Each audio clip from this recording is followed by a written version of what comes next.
मनोहर नंद लाला प्यारे गोविंदा गोपाला मुरली मनोहर नंद लाला मोरा सिर जाने वाला कान्हा सिर जाने वाला मोरा सिर जाने वाला कान्हा सिर जाने वाला कान्हा गोदधी चुराने वाला कान्हा चुराने वाला कान्हा गोविंदा गोपाला मुरली मनोहर नंद लाला प्यारे गोविंदा गोपाला मुरली मनोहर नंद लाला गोविंदा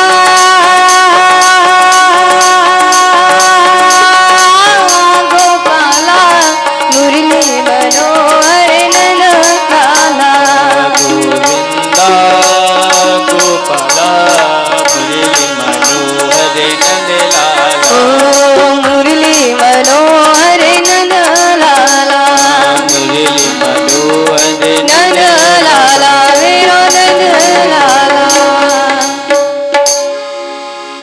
अब जब बराह भगवान प्रकट हुए तो नाक से निकले थे अंगूठे मात्र के और धरती में ही आते बड़ा सा विकराल रूप उनने धारण किया। उनको देख करके सब डर गए। लेकिन यहाँ पर वाक काया एक एक मैसेज देखिएगा।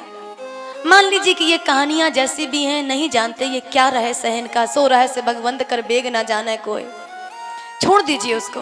लेकिन एक चीज इसमें बहुत प्यारी है, वो क्या? बराह माने सुअर, बराह माने तो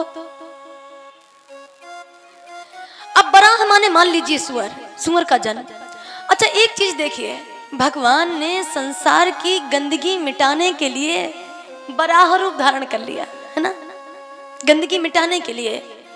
लेकिन हम लोग गंदगी मिटाने के लिए पैदा हुए हैं कि गंदगी को इकट्ठा करने के लिए?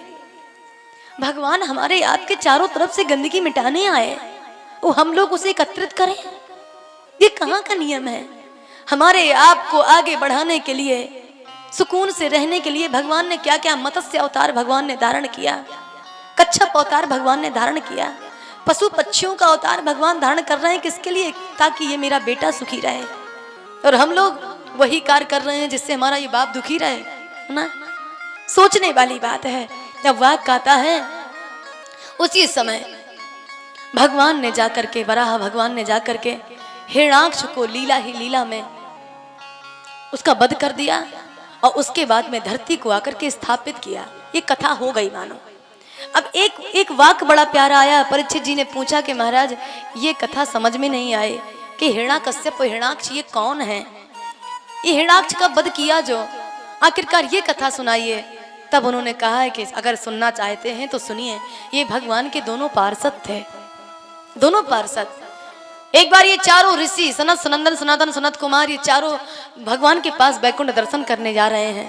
और जब वो दर्शन करने गए तो ये दोनों जय और विजय दरवाजे पे खड़े हैं, बगल में खड़े हैं। और जब अंदर जाने लगे, सब लोग इस कथा को जानते हैं। उन्होंने कहा ऐसा करिए, पहले हमसे पूछो, हमसे, हम यहाँ के द्वारपाल हैं। अब ईगो होना तो स्वाभाविक है ना, ईगो होना स्वाभाविक। शंकराचार्य के साथ में जो उसका चेला रहेगा तो वही अरे जानते हो मैं कौन हूँ, मैं कौन? शंकराचार्य का चेला हूँ, चेला। एक बात बताइए, आप शंकराचार्य के चेला हैं तो तुम क्या हो? तुम क्या हो? तुम क्या? अरे वो तो उनकी तपस्या है तो वो शंकराचार्य बना, तुम क्या हो? दूसरे के नाम के साथ में तुम अपना नाम नहीं बढ़ा सकते, तुम्हें स्वयं कर्म करना पड़ेगा। अब अमिताभ बच्चन का ड्राइवर का जानते हो, हमसे पंगा, हम अमिताभ बच्चन के ड्राइवर, अरे ड्राइवर तो ड्राइवर ही होता है ना, अमिताभ बच्चन तो तू नहीं बन सकता ना। अब वो कह रहा है नहीं, पहले हमसे पूछो, हमसे क्या अंदर जाना है नारायण का दर्शन करने? हाँ तो पहले हमसे कहो जय विजय, हम अंदर जाएं। तो उन्होंने कहा कि देखिए ब्रह्मा जी के हम मानस पुत्र हैं, नारायण ने हमको वरदान दिया है कि हम कभी भी कहीं भी किसी भी समय जा सकते हैं, तुम हमें क्यों रोकते हो? जब विधान ऐसा लिख गया तो रोकना नहीं चाहिए। लेकिन इन्होंने जानबूझ करके बेंट लगा लिया, डंडा लगा लिया। नहीं, पूछना पड़ेगा। आप बिना उससे परमिशन के नहीं जा सकते। पहले पूछो, परमिशन अलाउ। और जब ये कहा तो उन्होंने कहा ठीक है, मैं भी एक विधान अलाउ करता हूं तुम्हारे लिए, श्राप देता हूं कि जो ये भेदभाव वाला काम है ना, ये भेदभाव का काम मात्र मृत्यु लोक में चल रहा है। भगवान के पास में कोई भेदभाव है क्या? लेकिन तुमको, तुम्हारे अंदर भगवान के पास में रहने के बाद भी तुम्हारा भेदभाव नहीं मिटा, ये संकेत हम लोगों को जाता है। हम लोग इस समय भगवान के बैकुंठ धाम में है बैठे हैं, यही बैकुंठ धाम है। यहाँ बैठने के बाद भी अगर भेदभाव नहीं मिट रहा है, इसका मतलब है कि हम लोगों को अब नीचे तो गिरना ही गिरना है। यहाँ पे ये बैकुंठ धाम है। अब आप ये ना सोचिएगा कोई विशेष बैकुंठ बना होगा, नहीं। जिसका घर हो अयोध्या जैसा उसकी होत बड़ाई, जिसका घर हो अयोध्या जैसा उसकी होत बड़ाई। आगे आगे राम चलते हैं, पीछे लक्ष्मण भाई। कौशल्या तेरे अंगनवा माँ, कौशल्या तेरे अंगनवा माँ।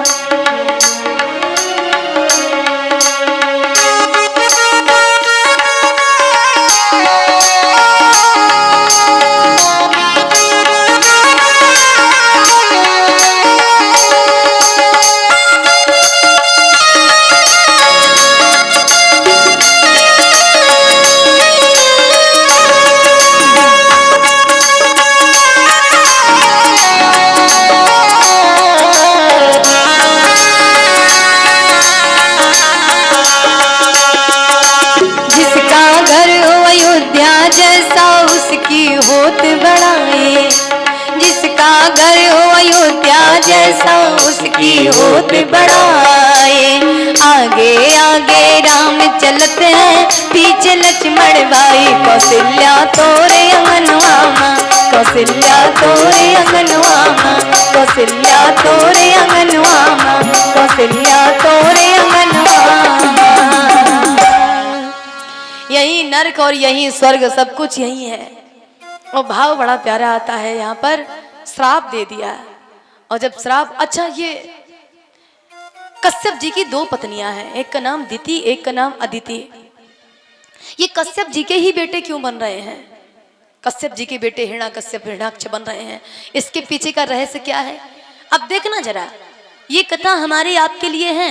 माताएं इस कथा को ध्यान से सुने। ये कथा हमारे आपके लिए एक संकेत दे करके जा रही हैं। कहते हैं जो सबसे बड़ा दर्द जानते हैं दुनिया में क्या है? अच्छा आपसे पूछा जाए, गरीबी सबसे बड़ा दर्द क्या है? रोग हो जाना? नहीं, सबसे बड़ा दर्द है सौतिया डाह। तुलसी बाबा ने विनय पत्रिका में लिखा है, स्वर्गहु मिटे न सावत।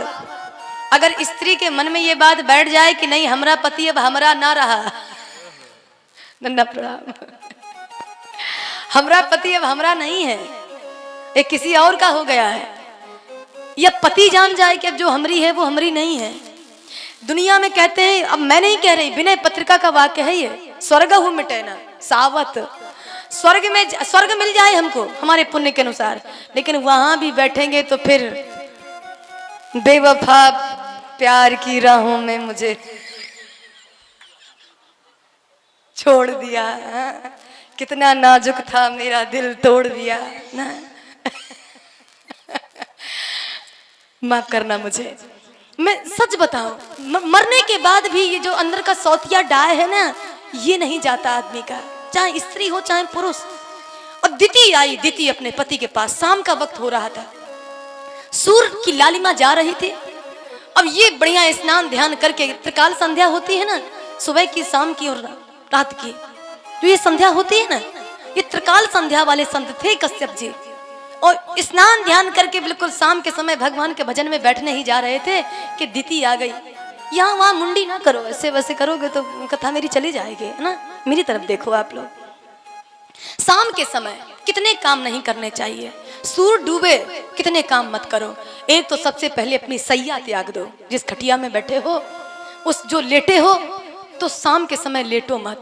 दूसरा काम, भोजन मत करो, सूर्य डूबने के बाद भोजन नहीं, ठीक है। तीसरा काम, बाल मत बांधो। स्त्रियां अधिकांश होता है कि वह शाम को बाल बांधने बैठेंगी, जितना मेकअप होगा, भाई साहब मैंने अधिकांश देखा है, ऐसा नहीं, जब तक हमको ज्ञान नहीं था हम भी यही करते थे, हम भी करते थे कि शाम को बाल बांधे, लेकिन ये गलत है। शाम के समय नारी को बाल नहीं बांधने चाहिए, वो सामई को पूरा श्रृंगार करेगी, सामई को। गलत है ये, गलत। पहले कर लो, 2 घंटे पहले कर लो, सूर निकल रहा है 2 घंटे पहले कर लो, अब 6 बजे करना है क्या तुम्हें? और यही कारण है कि कहीं चुड़ैल लगती है तो कहीं प्रेत, कहीं भूत, वो दुनिया का। इसमें सीधा सीधा वाक्य है, कश्यप जी ने कहा है कि अदिति, ये यही जो शाम का समय है ना, इसी समय भगवान शंकर के रुद्रगण ये देखने के लिए घूमते हैं कि कौन भगवान का भजन कर रहा है, कौन नहीं कर रहा है। इसके लिए कितने काम नहीं करना चाहिए।